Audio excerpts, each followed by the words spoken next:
Salut à tous, aujourd'hui nous sommes le lundi 29 avril et des choses vont changer, encore, oui je sais. Alors déjà ça va être dans la façon de présenter les comptes rendus journaliers, c'est-à-dire que d'habitude je vous dis bah voilà de telle heure à telle heure on a eu ça, puis on a fait ça, puis on a fait ça. Enfin je me rends compte que ça fait quand même assez mécanique et j'ai eu des retours là-dessus, donc merci déjà à tous ceux qui font des retours, ça me permet de progresser personnellement et de voir comment vous préférez la présentation et tout.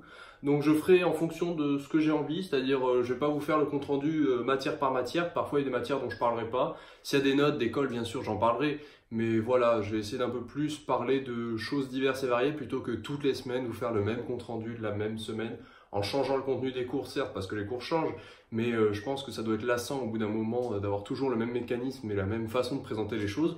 Donc je parlerai comme je veux de ce que je veux dans l'ordre que je voudrais, donc comme ça permettra un peu plus de changement. Déjà merci à tous d'être là, parce que maintenant vous êtes un peu plus d'un millier, avant les vacances vous étiez 900, et aujourd'hui vous êtes 1274 ou 75. Enfin en 2 semaines vous êtes quasiment 400 nouvelles personnes, donc c'est vraiment énorme, donc de la part de Claire et de moi bah, on vous remercie beaucoup. Et aujourd'hui a commencé CCP, donc bon courage à tous ceux qui sont en 2e année et pour qui c'était français et maths il me semble aujourd'hui. Bon courage à tous, bon courage à Claire aussi au passage, qui sûrement fera un peu moins de vidéos vu que c'est les concours, déjà qu'elle en faisait une par semaine, donc vous inquiétez pas, elle en fera plus quand les concours seront terminés et tout, mais toujours, les études, 2, YouTube. Bref, aussi, qu'est-ce que je voulais vous dire? Ah oui, on a créé un compte Insta, bon je ferai une vidéo mercredi pour en reparler pour ceux qui ne voient pas celle-ci. On a créé un compte Instagram pour la chaîne qui est dans la description sur lequel je vous ai posé une question aujourd'hui sur qu'est-ce que signifiait ce QR code. Donc si vous ne comprenez pas de quoi je parle, je vous invite à aller regarder sur le Instagram, vous comprendrez un peu mieux. Donc on avait tous des QR codes, je vais vous parler de ça aujourd'hui dans la classe de physique-chimie. Il les a distribués et en fait, comment dire, il y avait un chiffre à côté des QR codes.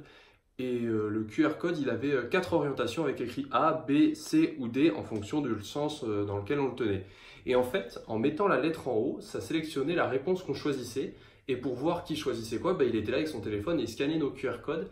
Et chaque QR code était relié à un prénom. Bon, c'était ceux de l'année dernière, ils n'avaient pas mis à jour, mais je veux dire, c'était le principe, quoi. Chaque élève avait un chiffre qui était associé à un nom. Bon, c'était juste le chiffre qui nous servait vu que c'était pas les bons prénoms. Et en fait, il y avait des questions qui défilaient au tableau et il nous laissait le temps de réfléchir. Et après, il scannait avec son téléphone tous nos QR codes. Donc, on orientait selon le sens qu'on voulait. Et donc, on devait tous avoir des orientations, enfin, tous des QR codes, comment dire, qui sont pas symétriques. Parce que si tu tournes et que tu as la même réponse, ça n'a aucun intérêt. Donc, ça veut dire on avait tous des QR codes déjà de base différents et qui, en plus, selon les 4 positions, sont différents. Donc, ça fait 4 fois à peu près 40 élèves, du 8, 16, 160. Donc 160 combinaisons différentes de QR codes, tout ça sur 40 QR codes différents. Enfin, perso, je trouvais ça assez impressionnant. Et donc, il scannait tout le monde. Donc, il avait en direct, lui, sur son téléphone, les réponses qu'on avait émises. Et après, il affichait au tableau, vous savez, comme un peu sur Qui veut gagner des millions quand tu demandes l'avis du public. Bah là, tu avais les pourcentages en face de chaque réponse. Enfin, c'est pas les pourcentages, mais tu avais les traits pour voir la réponse qui sortait majoritairement, celle où c'était à peu près pareil. Et quand c'était à peu près pareil, bah, il nous disait, vous réfléchissez entre vous. Et peut-être vous allez changer d'avis, donc on en discutait entre nous, parce que le but bien sûr c'est de ne pas en parler quand tu choisis la première fois, parce que sinon ça fausse toute l'expérience, c'est pour voir qui a compris le chapitre, qui a bien compris les définitions. S'il y a des points pour la classe qui n'ont pas été très bien compris, bah, il les reprend grâce à ça. Donc c'était vraiment un cours assez original, mais super, on va dire, interactif et super intéressant, parce que quand on était beaucoup à se planter, bah, il reprenait le temps d'expliquer, et ça, on a fait ça pendant les 2 heures de physique-chimie. Et c'était vachement intéressant. Donc voilà, donc c'est la seule chose dont je voulais vraiment vous parler de la journée. Après, les cours sont assez banals, on va dire. On a continué les maths, on a continué l'info, on a continué la SI.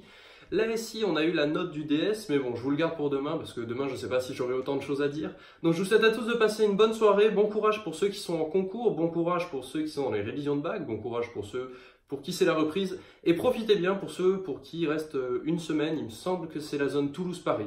Je vous souhaite à tous de passer une bonne soirée, travaillez bien, et on se retrouve demain. Ciao tout le monde!